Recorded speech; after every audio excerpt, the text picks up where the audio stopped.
Hey guys, something finally clicked in my head, and I realized that people actually like listening to me talk, or they wouldn't be here. I felt like I was just being really arrogant by thinking that putting stuff that I thought on the internet was interesting. So I felt like it had to be useful and it had to be meaningful, and so anyway, I realized that's not really necessarily the case. So I'm just going to tell some stories.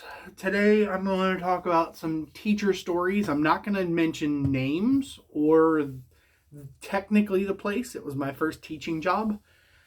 But I think it'll be really eye-opening to a lot of my Swedish students because they really just can't get their mind around how American schools are. And especially poor American schools in the South. So the first thing to mention is that I in Texas never had a vice principal who was not a preacher. Not once. I worked at 5 different schools.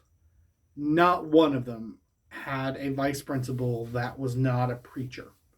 Like a pound the desk, talk about the Bible all the time, even in school, preacher. But my first school took the cake. Guy was huge. I think he was former professional basketball player. Um, we got in a lot of arguments.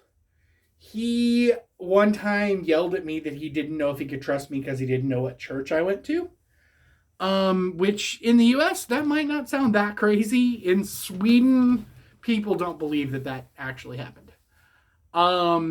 Yeah, I I had one student, brilliant, full of promise, hasn't necessarily fulfilled all that promise because he made some mistakes, but who had had cancer the year before and had genuinely thought he was going to die.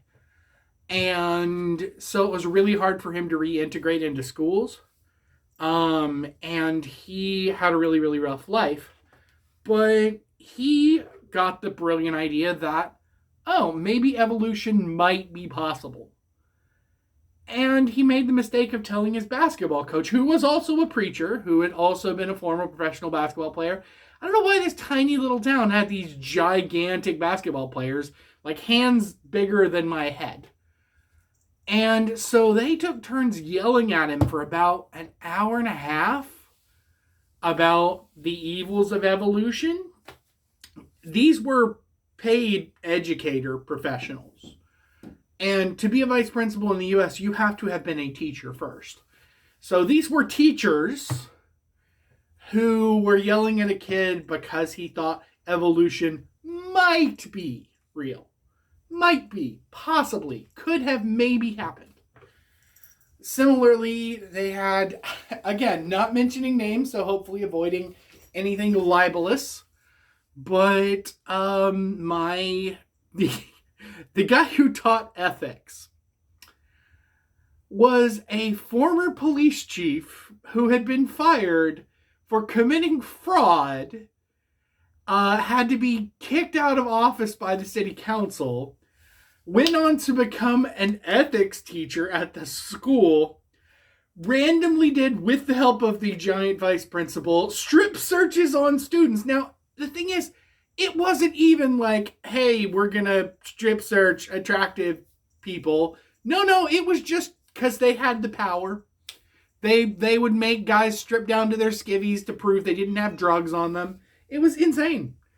And this same guy I had to debunk, and I had a math lab, and I had to debunk because he told students that AIDS spontaneously appeared from nowhere when two guys had sex. Just poof.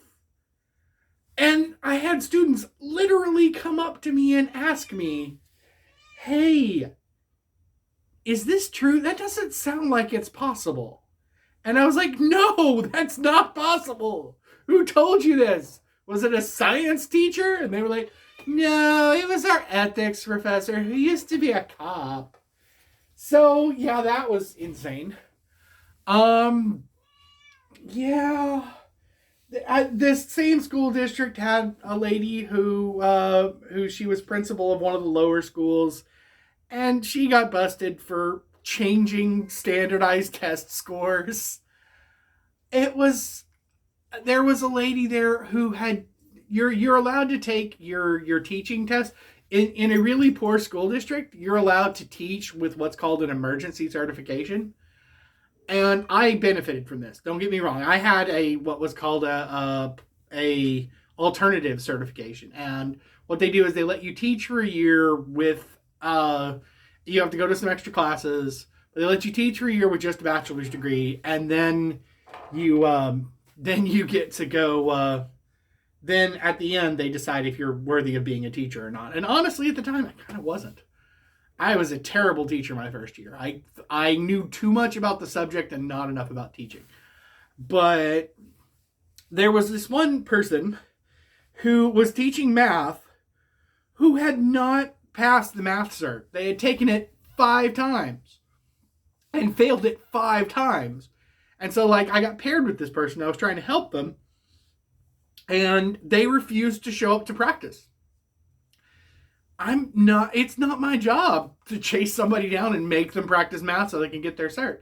They may still be teaching there. They were teaching there for 3 years on an emergency cert. I'm pretty sure emergency certs last 1 year. But no, they just kept re-upping it because she was an alum. She had gone there before and had this great life. I should not have said she. This person. Anyway. So, still didn't mention any names.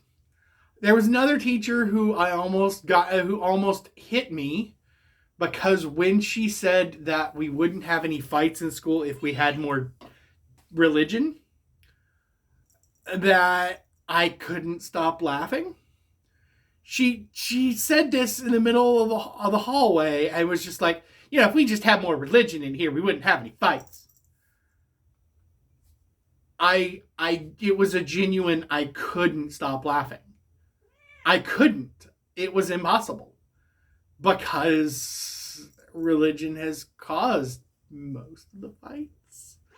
Religion and borders and money. And sex, I guess. But it's just one of those things where, yes, if people were good people, then we would have less fights.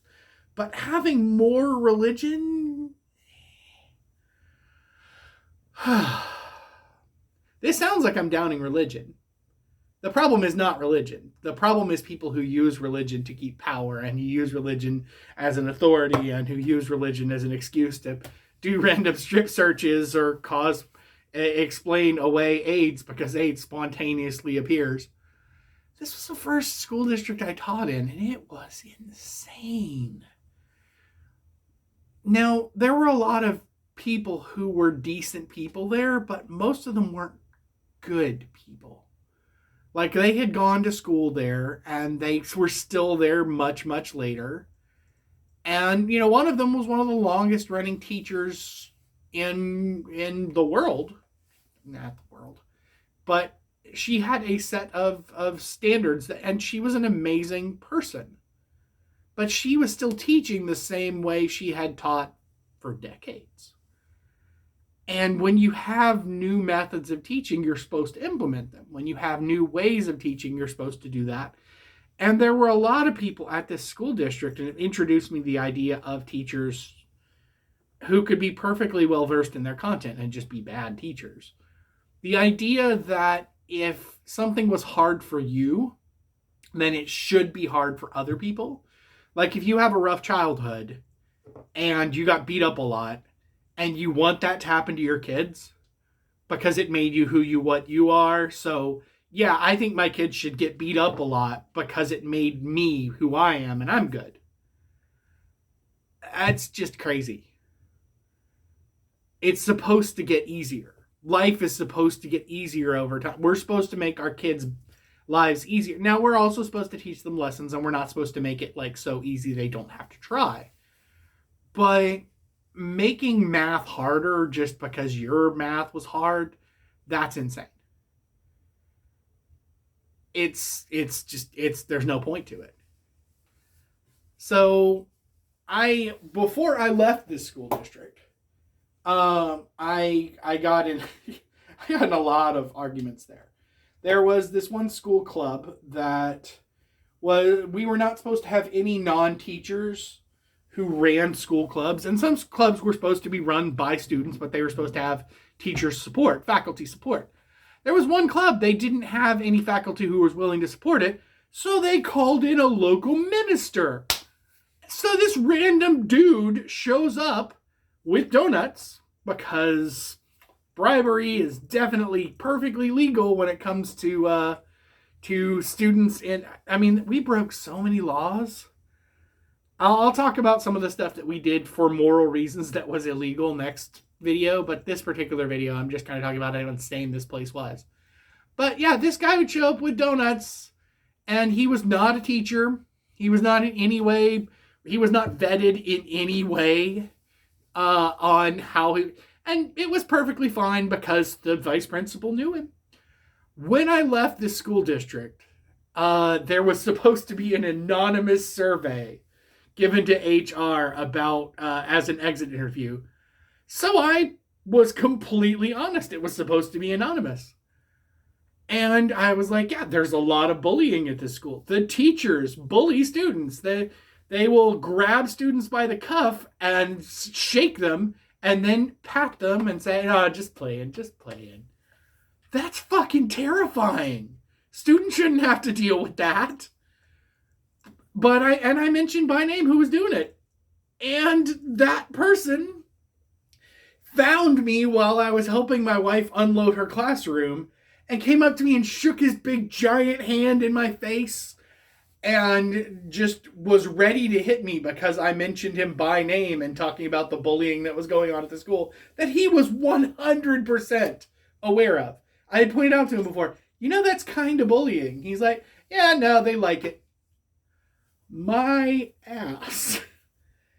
Oh, that place. And again, not saying any names. None of this is admissible in court.